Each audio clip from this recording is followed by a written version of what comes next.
Welcome to the Tech Egg. Don't get scrambled. Enjoy the video. You start by verifying system compatibility because the app needs modern Mac OS features. Once done, download a reputable dynamic island application and keep the installer visible. Next, run the installer and immediately open system settings. Make sure to grant accessibility permissions so the app can control the UI. This is essential. Without permissions, the app cannot draw or capture clicks. After granting access, restart the app. You should see a small placeholder near the notch region, which confirms the installation succeeded. Once the app runs, you'll configure placement and behavior to match the MacBook display.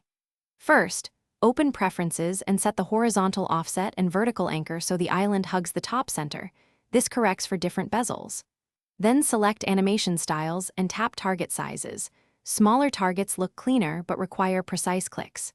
Make sure to enable integrations for system notifications, music playback, and incoming call events so the island reacts. Finally, test with a music track and a notification to confirm responsiveness.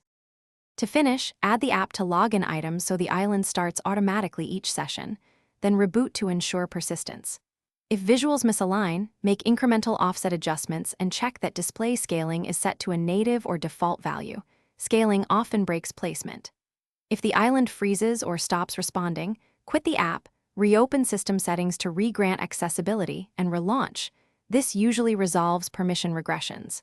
If problems persist, toggle notification access and restart the Mac to clear stuck UI hooks. Thanks for watching. Consider subscribing if I helped unscramble your problems.